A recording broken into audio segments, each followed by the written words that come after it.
News talk நேயர்கள் அனைவருக்கும் வணக்கம்.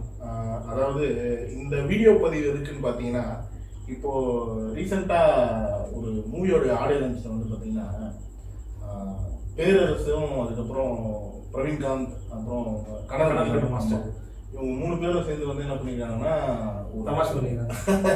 ஆமாம், அதாவது ஒரு பெரிய ஒரு பகிரங்கமான ஒரு குற்றச்சாட்டை வச்சிருக்காங்க. அது என்ன குற்றச்சாட்டு அப்படின்னா, டைரக்டர் ரஞ்சித் அவர்களும் அப்புறம் டைரக்டர் வெற்றிமாறன் அவர்களும் படம் எடுக்க வந்தாங்க இல்லைங்களா?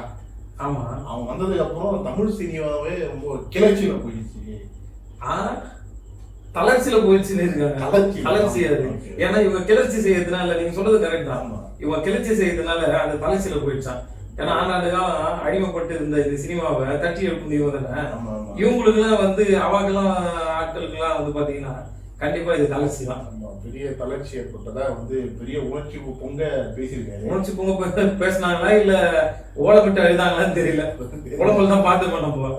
நம்மளும் அது குத்துமதியா பேசிக்க முடியாது இல்லையா? கண்டிப்பா நம்ம அது ஆதாரம் வேணும்ல, இல்லைன்னா சேதாரம். கண்டிப்பா நம்ம அவர் பேசுன ஒரு 2 ஸ்பீச் கேட்டுருங்க. கேட்டதுக்கு அப்புறம் நாங்க அந்த தயவு செய்து கேட்டுக்கிறோம். தயவு செய்து நீங்க பாத்துருங்க. பா ரஞ்சித்னு ஒரு டைரக்டர், வெற்றிமாறன் ஒரு டைரக்டர், சில டைரக்டர், இன்னும் சில டைரக்டருங்க வளர்ச்சி கண்டதுக்கு அப்புறம் தான் சினிமா தளர்ச்சி ஆகிப்போச்சு. சினிமா தளர்ச்சி ஆகிச்சு போச்சு. சினிமா தளர்ச்சி ஆகிச்சு போச்சு. பாத்தீங்களா? இப்ப அதை பத்தி தான் பேச வருவோம். நீங்களும் பார்த்துருப்பீங்க நினைக்கிறேன். பயங்கரமான ஸ்பீச்சுங்க. ஸ்பீச். ஆமா, அதாவது ஒரு ஸ்டேஜ் ஒரு மைக்கு கிடைக்கிறது இஷ்டத்துக்கு பேசக்கூடாது. எல்லாமே அப்படிதாங்க போடுறான். ஒரு ஸ்டேஜ் ஒரு மைக் கிடைச்சா போதும். ஃபீல்டில் இல்லாதவங்க, மார்க்கெட்டு காலியானவங்க இந்த நேரத்தில் என்ன பண்ணுவாங்க, யாரு பிரபலமா இருக்கிறாங்களோ அவங்க லைட்டா வந்து சீண்டி விட்டு நோண்டி விட்டுனா நம்ம பேர் வந்து கொஞ்சம் பூஸ்டப் ஆகி மேல வரும். அதனால என்ன பண்றது, நல்லா இருக்கிறவங்க எல்லாம் போட்டு எதனா ஒண்ணு பேசுறது. அதாவது விஷயம் தெரியாதவங்க வாந்தி எடுத்த மாதிரி ஏதோ ஒண்ணு பேசிட்டு போற. இல்ல, நான் அவரை சொல்லல. அவர் வந்து சிறந்த இயக்குனர், நிறைய படங்கள் பண்ணியிருக்காரு. அதுல வந்து நிறைய ஹாலிவுட் அந்த மாதிரி இல்ல எடுக்கணும்னு நினைச்சிருப்பாரு, எடுக்கல இது வரைக்கும். ஆஸ்காருக்குலாம் ட்ரை பண்ணியிருப்பாருன்னு நினைக்கிறேன். ஆனா அதுவும் வந்து போல. ஆனா நல்ல படங்கள் நிறைய இருக்கு. அந்த படங்கள் லிஸ்ட் தான் தெரியல. ஒரு 2 படம் இருக்கு. ஜோடி, ஜோடின்னு ஒரு படம் எடுத்திருக்காரு. அப்புறம் இன்னொரு படத்துல வந்து அவரு எடுத்த படங்கள் எல்லாம் பாத்தீங்கன்னா ஜாதி ரீதி எதுவுமே வராது. ஆக்சுவலா பேரே வராதுங்க. ஜோடியில பாத்தேங்க நான். அதுல வந்து பாத்தீங்கன்னா எல்லாரும் ஒண்ணு ஆமா அப்படின்ற மாதிரி எடுத்துருப்பாரு. இந்த கேஸ்டானது எதுவுமே வராது. இவர் வந்து மத்தவங்க வந்து இது மாதிரி எடுக்காதீங்க, ஜாதி எடுக்காதீங்க அப்படின்ற மாதிரி சொல்றாரு. அறிவுரை சொல்றாரு. ஒரு விஷயம் பார்க்கணும், கண்டிப்பா பார்க்கணும். என்னன்னா, இந்த ஜாதி ரீதியான படங்கள்னு சொல்றாங்க இல்லையா? ஆமா ஆமா. அவங்க எப்பத்துல இருந்து அதை சொல்ல ஆரம்பிச்சிருக்காங்க நோட் பண்ணீங்களா? ஜாதி ரீதியா அப்படின்னு பேச ஆரம்பிச்சிருக்காங்க. எனக்கு தெரிஞ்சு இவங்க ஏதாவது கிளர்ச்சி பண்ணதுக்கு அப்புறம் தான். அதாவது நீங்க இது வந்து ஒரு 15-17 வருஷத்துக்கு முன்னாடி பாத்தீங்கன்னா, ஒரு ஊர்ல ஒரு ஆணவ கொலையோ இல்ல ஏதோ ஒரு கொலை நடக்குதுன்னு வச்சுங்களா, ஜாதி ஒரு காதல் திருமணம் நடக்குது. கண்டிப்பா அங்க வந்து அவங்க பிடிக்காதவங்க வந்து சம்திங் நடக்கும் இல்ல, அந்த நிகழ்வு வந்து அப்போ சோசியல் மீடியா கிடையாது, மக்களுக்கு தெரியாது. இங்க இந்த மாதிரி நடக்குது அப்படின்னு மக்கள் தெரியாது. ஆனா இப்ப அப்படி கிடையாது. இப்போ அதை சொல்றதுக்கான ஆட்களும் வந்துட்டாங்க, அதை சொல்லக்கூடிய மீடியாக்களும் அதிகமாயிடுச்சு, சோசியல் மீடியாக்களும் அதிகமாயிடுச்சு. அதனால இந்த தமிழ்நாட்டுல நீங்க எந்த முக்கு முடுக்குல ஒரு சம்பவம் நடந்தாலும் அதை நமக்கு தெளிவு உடனே நமக்கு டெக்னாலஜி இருக்குங்க. அதான் அவங்க போய் போடுறாங்க. ஆமா, இப்போ ரீசெண்டா கூட பாத்தீங்கன்னா இப்போ ஒரு ஆணவ கொலை பண்ணிருக்காங்க. சமீபமா கூட இதுல பள்ளிக்கரணை நடந்தது. கண்டிப்பா இதுக்கு யார் குரல் கொடுத்துருக்காங்க? இது வரைக்கும் இவரு பேசியிருக்காங்க. இவங்க இது வரைக்கும் ஏதாவது ஒரு இந்த மாதிரி ஒரு ஆணவ கொலை ஏதாவது எதிர்ப்பு தெரிவிச்சிருக்காங்களா? இதுக்கெல்லாம் தெரிவிக்க மாட்டாங்க. இந்த மாதிரி விஷயம் தெரிவிக்க மாட்டாங்க. நல்லது யாராவது செஞ்சாங்கன்னா அதுக்கு அகைன்ஸ்டா வேணா குரல் கொடுப்பாங்க தவிர, கெட்டதுக்கான தான் இவங்க தெரிவிக்கிற ஆட்கள் இவங்க கிடையாது. ஆமா, இது நம்ம வரலாற்று நிகழ்வுகளும் பார்த்துட்டு இருக்கிறோம்.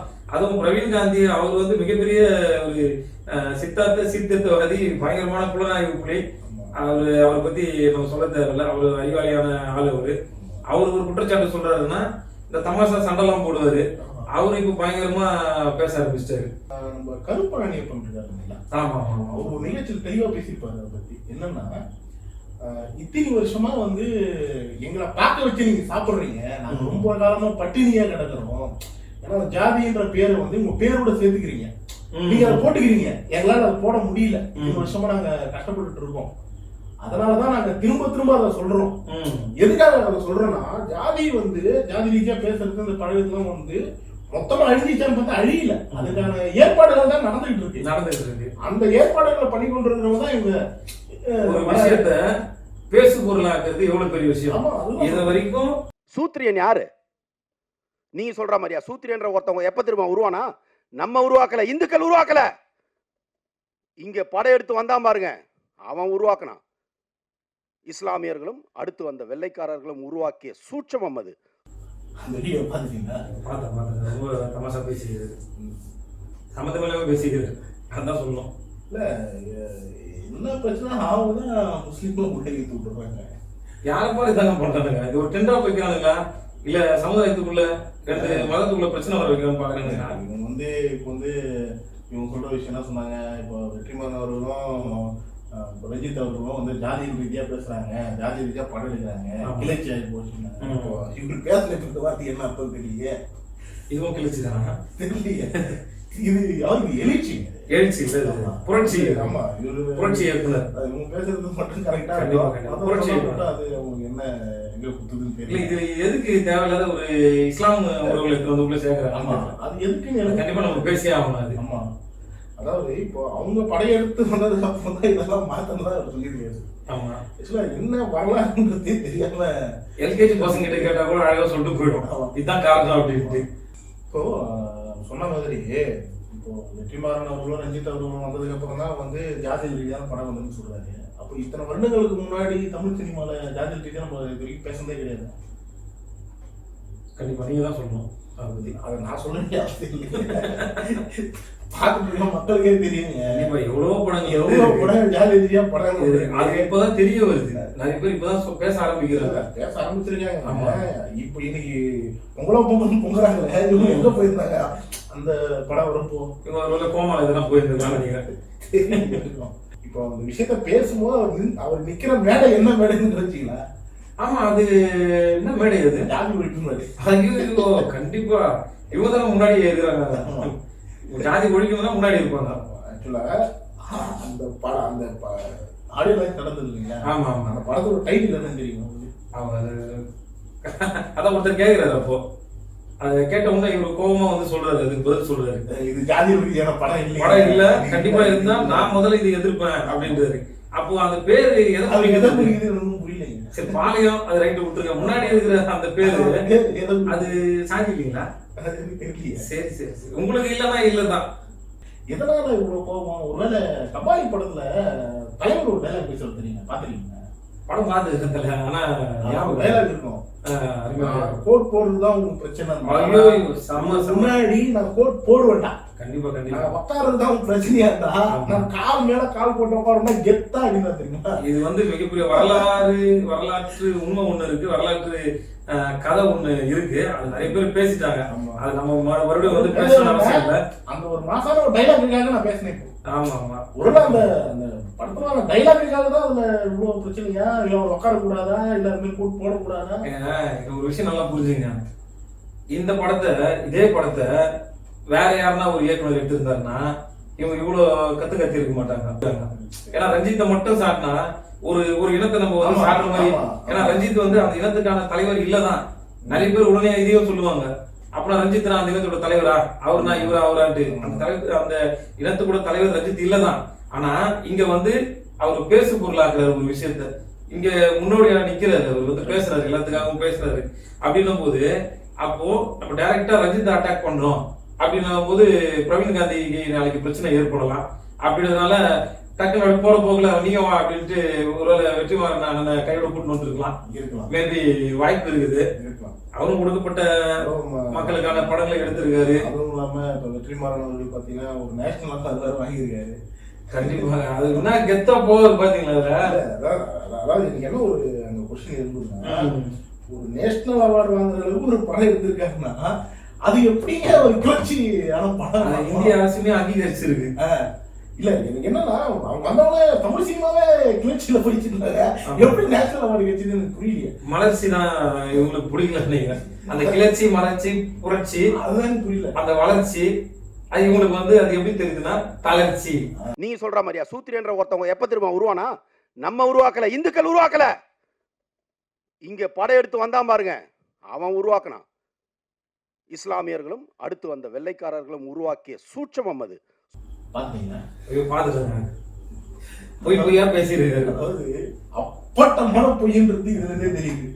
என்னன்னா இஸ்லாமியர் வந்ததுக்கு அப்புறம் தான் வந்து சூத்திரர்கள் வந்து ரொம்ப கீழ்நிலை கொண்டு போயிட்டாங்க. அதுக்கு முன்னாடி ரொம்ப நல்ல நிலையில தானே இருந்தாங்க. 2000 வருஷத்துக்கு முன்னாடி எல்லாம் வந்து இஸ்லாமியர்கள் வரதுக்கு முன்னாடி எல்லாம் வந்து ரொம்ப நல்ல நிலையில இருந்தாங்க.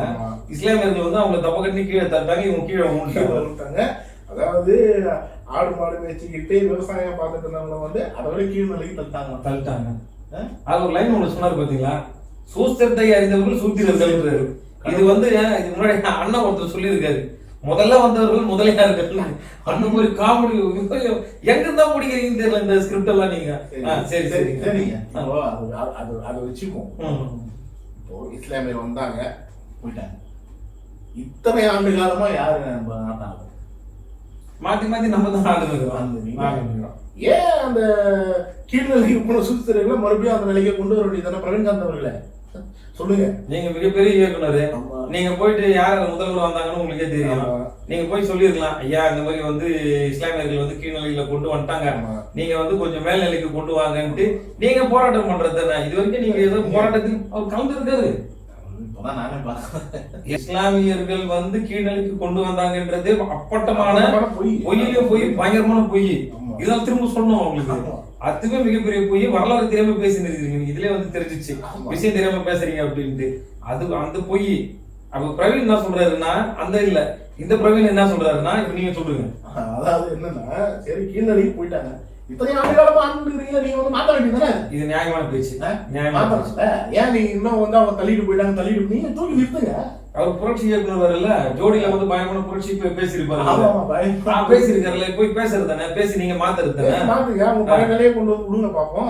அதாவது இவங்க இப்ப ஒரு ரஞ்சித், ஒரு வெற்றிமாறன், ஒரு மாரி செல்வராஜுக்கே இப்படி கதறாங்களே உதறாங்க.